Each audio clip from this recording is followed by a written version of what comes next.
because he is an objective-minded player, and I think he's going to be able to do some really creative things when running that flag. And we should note that Legit is playing under the name Brian Noob, so do not be confused as I was in game number 1. And we are starting this one off with the correct, a really good noob, a.k.a. Ryan Noob. He broke out into the scene from the Doritos Combine back with Halo Reach, and I've found this kid in the first round of free-for-all, and I told everyone he is going to be the next snipe down. He was doing insane jumps, all around narrows, knowing his way around the map, forwards and backwards, always coming up behind his opponents, and he had a fantastic shot. From there, he goes on, he joins some top 8 teams, and a little bit later, he wins a tournament. Yeah, and he's one of those players that loves to study the game. He likes to find the nooks and crannies that other players just don't tend to look for, and that's something I absolutely love about him. Just his dedication to learning the game backwards and forwards. I don't know if he still does his tips videos, but I used to tune in while he was live streaming tips, going over his own replays as well as some teammates. And here he's showing you just some cerebral gameplay. Coming up behind 2 opponents, was going to sneak behind Flamesword, who had that sniper rifle, does get caught, but he's able to even pick up a kill before going down. Exactly, just a really smart play there. I'm sure, you know, your reaction when you spot a player is to shoot him, but Ryan Noob just, you know, being a really smart noob. Yes, right now Ryan Noob getting shot at by Flamesword. Flag, though, being run by his teammate. He's going to take it top middle. Ryan Noob trying to cover him. No one coming across from the stairs, but someone is up top. Ryan Noob going to try and go on the flank, and it looks like he's thinking about going back to the lift to come from an opposite direction. Goes back to the middle map, distracting while they're going to waltz this first flag of the game in. And that is awesome out of Warriors. I'm so impressed with this team. I'm almost at a loss for words and just how they're doing it. It's something that's, you know, not really conventional. I think their play style is extremely malleable. They're able to shift styles up and just keep status quo guessing, and I think that's why they're being so successful. I hired Frank for his vocabulary, folks. Love having you in the booth, Frank, and check out the shots here coming from above. Ryan Noob trying to duck down behind these crates, using the map for protection, and it looks like it is still Royal 2 up in that top hallway. He's going to get 3 players sent at him, and Ryan Noob decides to dip out, go around the perimeter, and I think we're going to see him lift over to the opposite base. Yep, Ninja now pulling the flag for Warriors, and it's also interesting to see a lot of the Warriors using thrust, and it's, as we saw right there, it just saved Ryan Noob's life. So while we've been touting the jetpack as one of the best armor abilities here with these settings, Warriors are proving that the thruster is nothing to be laughed at. I love the Ryan Noob defensive lap, and actually Ninja, he's taking that same lift over. He has the flag gnome, and he's also trying to stay alive at his base. Both flags are out. Ninja's taken down. Status quo trying to go for the return. Meanwhile, Royal 2 has his flag back to his base. So flags are at home at each other's bases.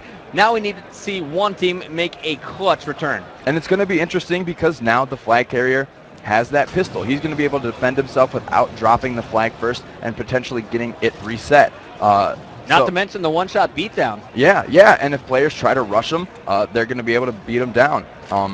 So we have the flags out still. Looks like Flamesword gets spotted, and a nice tandem teamwork there from Ninja and Legit. And this is the first time I've seen teams focus purely on defense. They're worried about securing their flag first and then going after the return. Yeah, it seems to me that they don't want to leave that flag carrier alone. Obviously, he does have that pistol, but he is still vulnerable. He's unable to sprint, unable to use any other weapons he might have picked up, and unable to use grenades. So all he's got is that pistol and that beatdown and his wits with him. There you saw the battle rifle from Flamesword versus the DMR from Ninja. Now you're taking a look at Enable, who has the sniper. The flag looks like it is returned. Now it's a 1-1 game as Enable watches his teammates put the flag in. Enable, I love this position. This is where Ogre 2 was, where he won the game for instinct against, what was that, Fun Police? Nice shots there by Enable.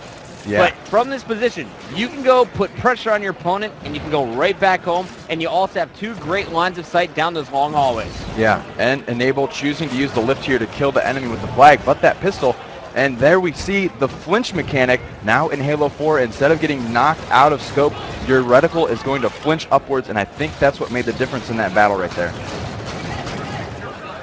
Enable coming off respawn one more time, and we are staying on board with the Ginger. infamous for his red hair and his sniping ability. Enable's taking down again. Let's switch up our screens. I'd love to check out these rockets with Ninja. Yeah, Warriors doing a great job of controlling these power weapons. We did see Enable with the snipe, but he did lift over and was taken out by a pistol. And now we have Ninja, I believe it is Ryan Noob, running the flag for Warriors, and Enable is going to lift over and try to defend this, but it is a 2-on-1, maybe even a 3-on-1 if players are spawning. Enable trying to get some unique nades off there, but is unable to do so as Warriors goes up by one more flag cap. Flag is in for Warriors, 2-1 lead on the scoreboard. 5 minutes, 20 seconds into this one. We are going to the 15-minute time limit. If the score is tied, we will continue into sudden death. I don't think we're going to get there, though, with the rate these guys are capping flags. Still on board with Enable from Status Quo, and now we take our screen to Goofy from Warriors. And this landing is a very good position on this map. You can get back to your base to defend, as we see here, Enable trying to push on the flag, but Goofy able to put shots on him. And it also lets you look into the main hub of the map where that mech is. I love Goofy thinking about using that bolt shot, firing down low, pulls out the DMR, trying to clean up the kills. Once again, Warriors focused on defense first approach, and now we're going to see Goofy get a bit aggressive. And one thing we should point out here is we have two coaches that have been studying the weapon drops all weekend long.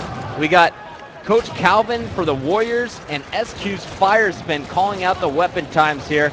And I think the coach is really going to be a huge advantage coming into this first event. Definitely. So while the pro players are playing, of course, the coaches have been watching all day, just studying the game and trying to get as much information on they can on things like the map layouts and weapon spawns. And I'm definitely surprised by how quickly the coaches are able to adapt to this weapon drop system. And we have three guys from 343 here this week, and Yes. Kevin Franklin, the lead multiplayer designer, as well as William and Doug from the development team. And I just see these guys constantly getting hounded by the kids coming out to play Halo 4, and they love it. They love answering every single question. So if you guys are in-house this weekend, come on by, talk to the guys from 343. They did a fantastic job on the game, and they're friendlier